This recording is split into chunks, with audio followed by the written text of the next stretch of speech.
Hello everybody, it's Spegtacular, the Silverstacular.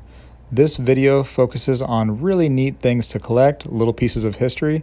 There's so many things out there, and I want to show you a few of them now.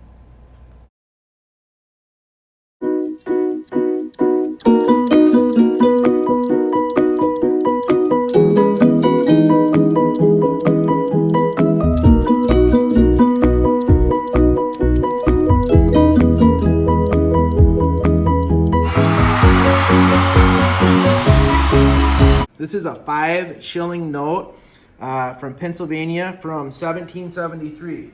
Wow. Yeah. That thing is old. Look at the signatures on it. Right? Very cool. Very old. Jeez. I'm going to flip it over to show you guys the back. Sure. Wow. I can't even tell what that's supposed to be. I'd like to mention one thing on here. If you look beneath my card. Let me see. To counterfeit is death. Yes. Yeah. Should be still today, you know what I mean? Maybe some of those Chinese fakes will, really second guess themselves. I took it seriously then. Yeah. Okay, here's some more bills. I also collect, buy and sell a lot of Confederate currency. Wow. Okay. These are both pretty high grade $100 notes. And they're huge. They're Yes. big. Very large. A lot of times the old notes, because of the size, are called horse blankets. Yeah, for real. It's definitely could fit on a horse. So the first one is a T39. It's a 1862 $100 note. Wow. Okay. I'm going to flip this over to show you guys the back. Okay. Kind of blank on the back. Yes, very common. Okay, not counterfeit, 100% legit. This is common practice, and you notice there are the interest stamps on it. I do. Interest paid. Okay. Here's another one. This is another $100 note, 1862-63. I just love the artwork on these. You got guys out there digging. Yes, this is a very high grade note, very unusual. It is graded as a 62, meaning that it's uncirculated. Okay. That's very beautiful. So I'm going to flip this over, show you the back again. $100. Unusual, we have the interest stamps on it also, sort of rare. It's very cool. Yes. What year was this one? 1862-63. $100 in 1862. I wonder what the guy felt that had this at the time. He Yep. probably felt pretty good about himself. There's a lot of money then. Wow. Moving down the line, this is one of my favorite horse blankets. It's a legal tender note. It's called the wood chopper. The wood chopper. Yes. And if you look at the center and there, you can see it's a wood chopper. Yeah, that's what he's doing. He's got the axe. He's got a family. She has a baby. Take care of business. And a dog. Yep. Just an American worker, I guess. Very popular note. Wow. Let's take a look at the back. I like how the focus was on, the American worker, and then the president was over to the side. Yes. Unusual for currency. Yeah, it is. I love this old stuff like this. It's just so artistic to me, this old currency. It's very, very cool. Wow. What's this right here? This is a very neat... it's like Frank Sinatra? Yes. This is an autograph by Frank Sinatra, autographed, and Tommy Dorsey. Oh my gosh. Yeah, with the Tommy Dorsey Band. This should be like 1941, 1942, somewhere in that age range. You can see the Sinatra autograph, Tommy Dorsey. Now, this is a really unique piece, okay? I'd say. I'm going to flip it over real quick just to Sure. show you. It is certified. Authentic too, huh? 100% guaranteed authentic. Just got it back from grading. Wow. Very cool. Very rare piece. Sinatra was only with the Tommy Dorsey Band for 2 years at the beginning of World War II. Jeez. So people just come into you, into your shop, and they have this stuff, and you just buy this stuff up too. Yes. Back to the Man-tiques, you get a little bit of everything in here. Here's two a little bit newer pieces, but also very popular, very desirable. They're two $500 bills. Whew. 500, that's a big one. Now I've seen the thousands. I've heard stories about like $100,000 bill. I guess they go pretty high, the bills. Very, very rare. Wow. Yeah, we'll get a couple thousands a year. I don't have any right now. I do have these two 500s. 1934A, Minneapolis, Federal Reserve. 1934 And this is Chicago. That's really cool. Both of these are graded and certified by PMG, which is the paper money part of NGC. I'd be scared to death to have a $500 bill in my pocket. Wow. And just note the serial number on this, sort of unusual, lots of zeros. Oh yeah, that's desirable too, right? When the serial number has like certain, numbers, or it's really early in the series. There's a variety of characteristics of serial numbers that can add value and collectability to notes. Yeah, I've seen that. You can get pocket money just today even that have some weird numbers, and it's incredibly valuable to people. Wow. This is a 1957 uncirculated silver certificate. This particular bill has multiple errors. So it's printing errors, cutting errors, and it's a fold-over error.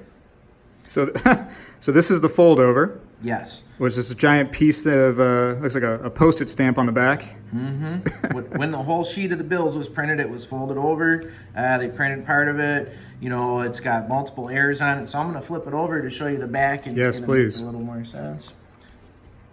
So we can see how that was folded. Look how silly this thing is. Very neat bill.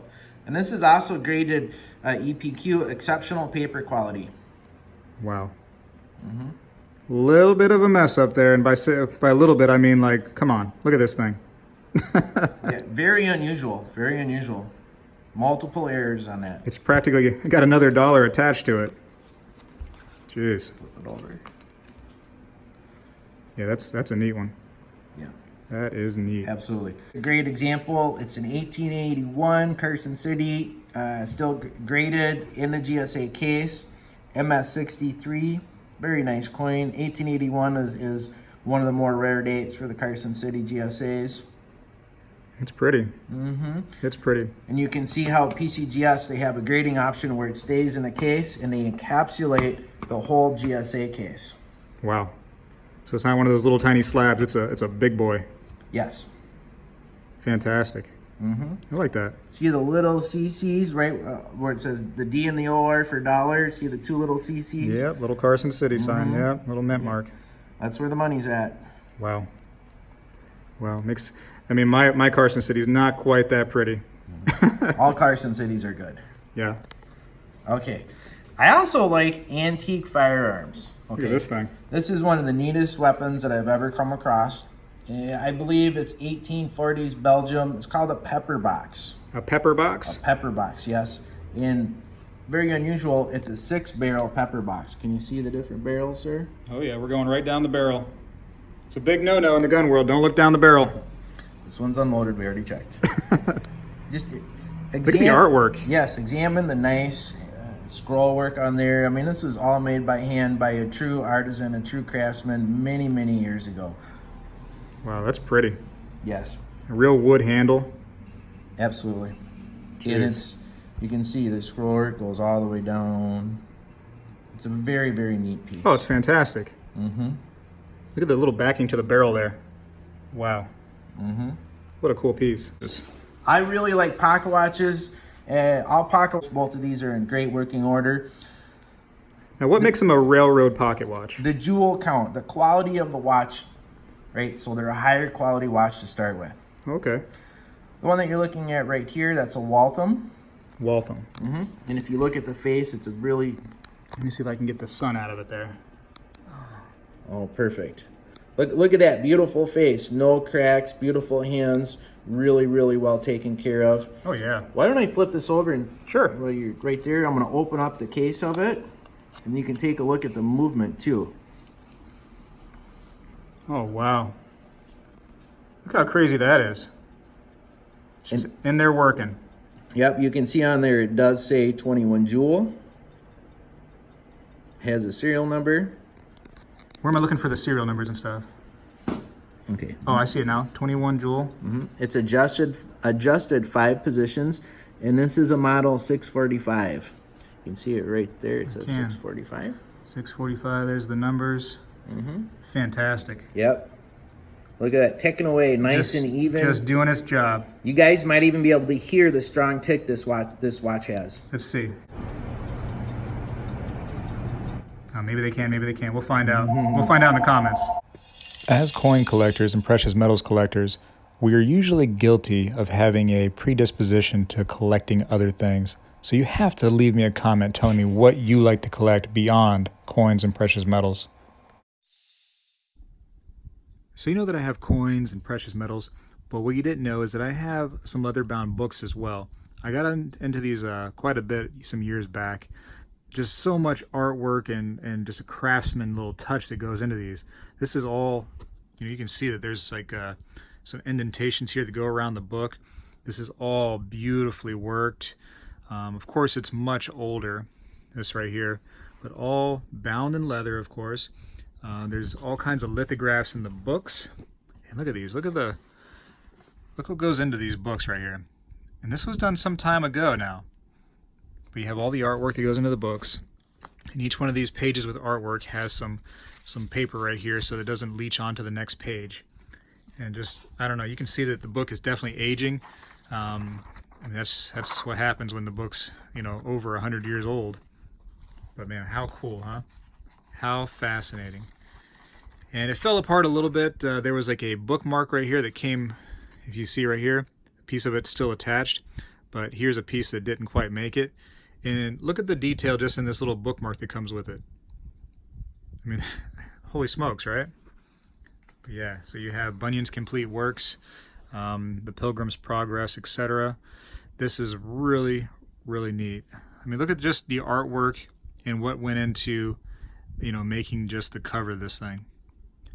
So Man-tiques, I would say this is something cool to get into. It gets very expensive, especially if you want books that are in somewhat decent condition.